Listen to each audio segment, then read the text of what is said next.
Here with OG Fly. How are you doing today, Fly? I'm doing good. Right, you've won 3 so far. Is this any different? Do you feel still special for a major? I would say it always feels different for me every major because it's also a different location every time, and this is also a different team. Obviously, like Boston, we had the same roster, but it always feels different, and it's always a new challenge for me. So it's pretty nice. Do you try to boot camp on different locations as well to keep it new?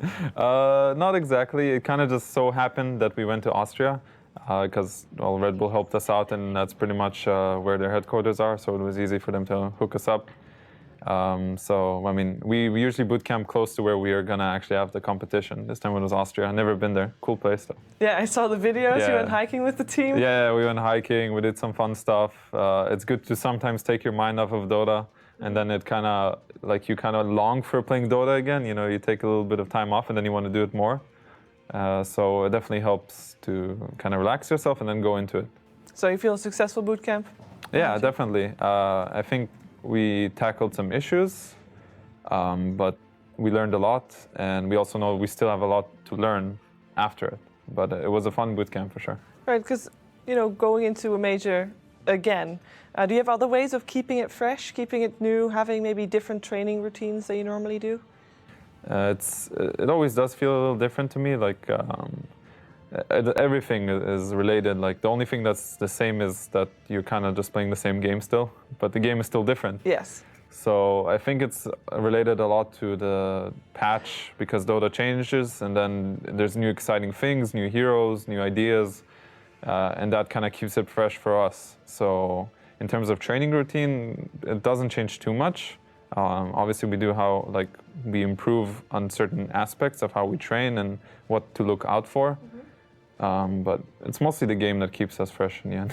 All right. How do you rate your current form compared to going into Boston? How do you think your chances are? I think we're still very strong. When I look at Boston, I think some of the other teams at Boston did not find themselves yet, and we just hit like a stride during Boston where we really found what's good for us. And coming into this tournament, I think we're still in this process of learning the best way for us to do things, but I think other teams here have already found their way. So I think there are more strong teams here because they know themselves better. So I think overall the competition this time is going to be even harder than last time. And you're a veteran as it comes to Dota 2 tournaments. Do you get any nerves or jitters when you walk onto the stage and into that booth? It's always kind of fun to like have a full crowd cheering for you, or sometimes not cheering, but usually cheering. It's always a special feeling. And you might get like a little nervous in the very beginning, but as soon as you jump into the game, usually it disappears from me. Even if after I've done this for such a long time, you still get a little like, I'm not sure if like you call it nervousness or like it's some excitement feeling, yeah. And it still happens, and that's one of the reasons I love playing and competing. It's a special feeling. What is your most prominent memory that you have of your very long Dota career so far? I think the best memory I have would be the Manila Major.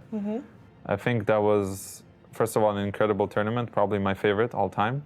I think the people there were amazing, and they made the tournament incredible. And playing in front of that crowd and also winning was an unforgettable experience. You know, you have played a lot of tournaments coming in as the underdog. Better yet, against all the majors that you've won so far, you weren't favorites going into that.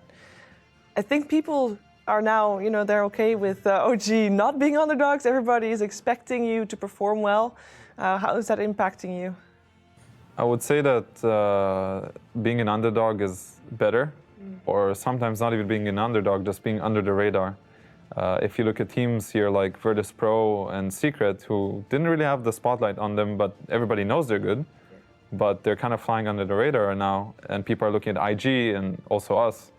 I think they have the advantage, these teams like Virtus Pro and Secret, because it relieves pressure off of you, first of all, and it allows you to just play better. Like if everybody's looking at you, you also feel this. Even if you're going to tell yourself, whatever, it doesn't matter, don't care what people think or what they say about you, it still gets to a lot of people. And that's why Dota is a lot about a mental game in the end. Like the team that's mentally strong if they're going to be the favorites, they can still break through this and still stay very strong. But if you're the favorites, and what happens, like for example at TI, sometimes the pressure gets to you, and this happens to a lot of teams, and a lot of teams I think are not mentally strong. It's something everybody is, I'm sure they realize it themselves, and it's something that they have to work for, but it's a really hard area. Do you feel like there's a lot of pressure on you right now for this major? I think there is pressure, but not that much. I don't think we're considered the best team here, which is great. I love that.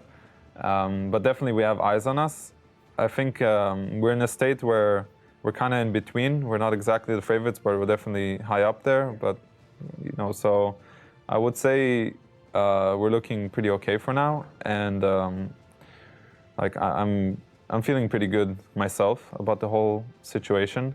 I think we've also learned a bit more on how to tackle this whole stress and pressure thing a bit better, but we're still learning. Now, at the Boston Major, it was No Tail that said that nobody can beat OG in a best of 5. Now, granted, that best of 5 in the finals, you won that one. But afterwards... we lost a couple. Yeah, I think, you know, we were just feeling good back then, but we definitely lost some BO5s and we learned from it. I still think we can beat anybody in a BO5, but we'd also lose to all the good teams in a BO5. Yeah.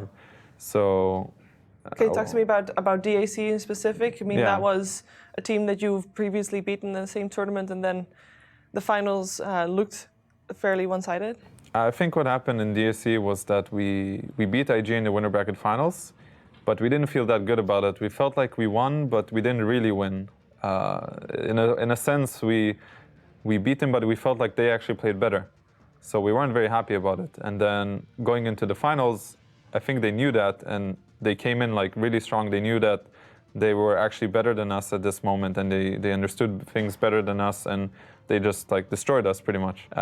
And we let like some issues arise during the games, and pressure got to us.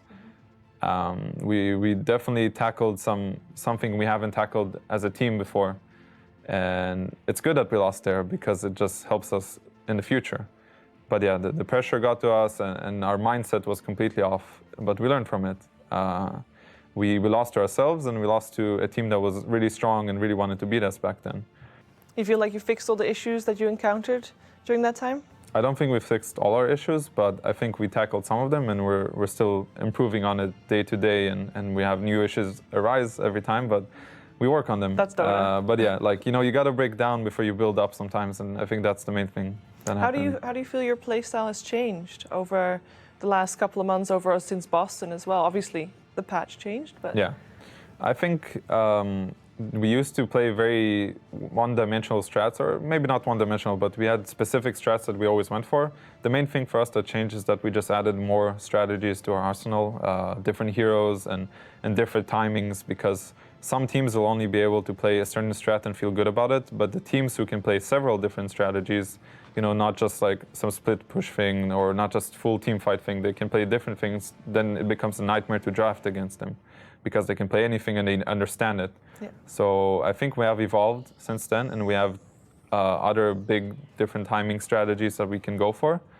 We still have our favorites, of course, and everybody knows us as this illusion team. But, you know, you play what you're good at, and if you add on top of it, it becomes really hard for opponents to draft against you, and then you use that to your advantage. Well, I certainly hope that OG can go all the way again at this major. I wish you all the best of luck in the main event. Thank you very much. Thank you for taking the time to talk to me. My pleasure.